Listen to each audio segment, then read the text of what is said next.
Pasemos ahora a algunos consejos de la posición sobre el tema. Entonces ya dejamos atrás la parte de los datos clave, las cifras clave, y pasamos a la segunda parte, que es la que más dificultad de repente encuentran los delegados para construir. ¿Cómo voy a convertir todas estas cifras en una posición, en algo más allá de un sí, de un a favor o de un contra? Bueno. Cuando empezamos a abordar la posición sobre el tema, recordemos que nos expresamos como nuestro país, entonces nuestro lenguaje va desde qué es lo que Italia o España o Senegal o Tailandia dicen sobre algún tema. Entonces ahí ese es un primer quizá ejercicio de desconexión para tratar de hablar de lo que nosotros investigamos, descubrimos, de lo que encontramos. Yo recomendaría, para tener claridad tanto en el proceso de elaboración de este documento como en su lectura, dividirlo en 5 o en 3 partes. Tenemos, que son las que ven aquí, una introducción, una explicación de la situación, cuál es la relación entre mi país y la situación que estamos abordando. ¿Cuál es la conexión? ¿En qué tengo que ver? ¿Por qué es importante? ¿Por qué estoy relacionado? ¿Por qué tengo que estar aquí para discutirlo? Muchas veces esa conexión se nos pierde, esta cuestión. Entonces es lo primero que tenemos que establecer.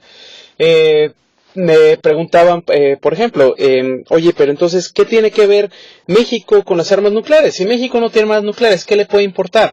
Bueno, primero que nada tienes el temor de la utilización de las armas nucleares por un Estado o por algún otro organismo, ¿sí? O por algún otro grupo. Segundo, México por varios años ha sido un propulsor, o la política exterior mexicana ha sido un propulsor de este desarme nuclear, ¿sí? Entonces tenemos que hay un interés por parte del país que marca su política exterior en este aspecto. Entonces tenemos que encontrar cómo nos conectamos con el tema. Es este primer punto. Situación. ¿Cómo se relaciona el problema y mi país? ¿Cómo estamos conectados? ¿Por qué me importa? ¿Y por qué los demás países deben escucharme cuando yo estoy hablando de este tema? Siguiente aspecto, las acciones. Ya que investigué sobre el tema en mi país, pues seguramente me habré encontrado con que mi país ha llevado a cabo algún tipo de acciones, algún tipo de, por ejemplo, leyes, decisiones, alianzas respecto al tema. Entonces es importante que yo haga al menos un breve recuento sobre esas acciones. ¿Qué es lo que he hecho? ¿Sí? Que demuestran precisamente pues esa conexión, esa parte de que me importa, desde declaraciones, citar palabras de los mandatarios, de los mismos gobiernos, de los funcionarios de gobierno, pues en esta parte sería importante. Normalmente, un documento termina aquí y se salta a la conclusión. Sin embargo, algo que yo he recomendado durante más de 10 años a mis estudiantes es las propuestas. Las propuestas. Hay que incluir propuestas. ¿Por qué? ¿Por qué hay que incluir propuestas? Porque cuando empieza la discusión en el modelo, tus primeras intervenciones van a ser esto, situación y las acciones que han tomado. E incluso quizá algunos se va a desviar hacia las acciones que otros no han tomado. Pero si esa es la información que llevamos y no llevamos nada ya preparado un poquito para dialogar, para conectarnos con los otros, simplemente vamos a estar en un diálogo de sordos. ¿Qué tenemos que hacer? Llevar propuestas que puedan conectarnos con el resto de los delegados. Y desde el principio empezar a establecerlas. Estas propuestas son de gran importancia para que el debate pueda avanzar. Mucha gente dice que, que en un modelo de Naciones Unidas se puede estar los 3 días y no terminar un tema. ¿Qué es lo que sucede cuando pasa esto? ¿Cuál fue el problema? Que realmente pocos de los delegados traían propuestas o nadie realmente se había puesto a pensar, oye, ¿cómo vamos a sacar esto adelante? ¿Cómo vislumbro? ¿Qué es lo que veo que quiero en la resolución?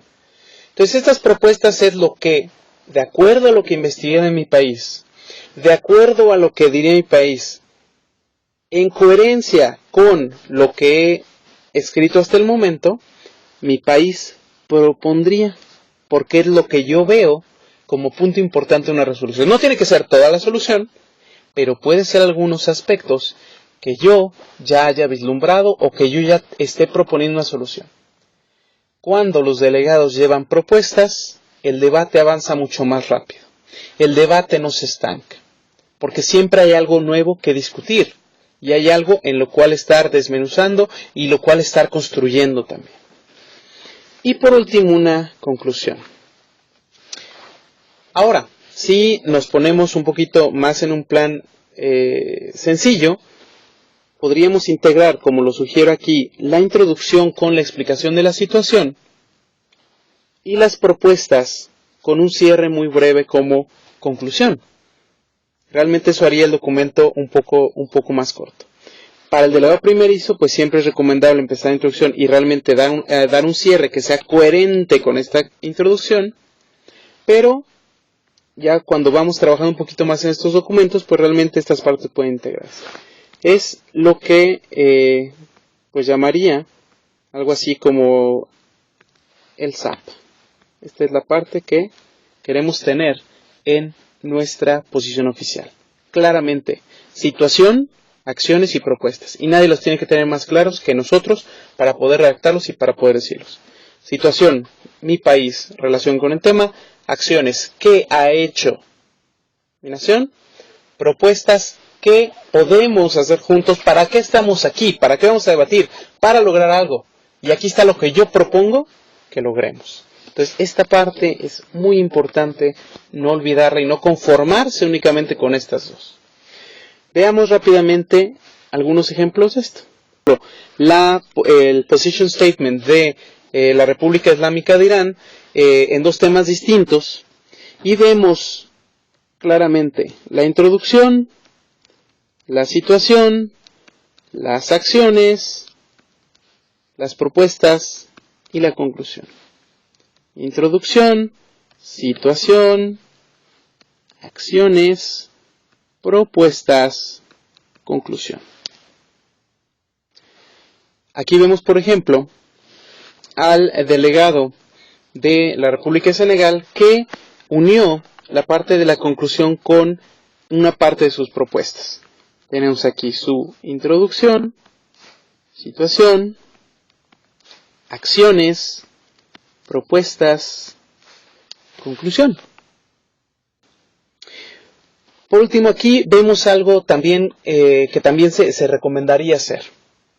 Vemos aquí la posición del delegado, en este caso la Federación de Rusia, y creo muy interesante lo que hace acá, y que de hecho es algo recomendable para el trabajo dentro del modelo. Puntualiza, separa, ordena, prioriza, ¿sí?, con viñetas y con bullet points las propuestas. ¿Qué hace esto? Que al momento de pasar al frente a hablar pueda enumerarlas, pueda señalarlas y también puedan los otros delegados tomarlas como unidades separadas y discutirlas separadamente y no simplemente rechazar la propuesta completa de un delegado, sino ir tomando diferentes partes.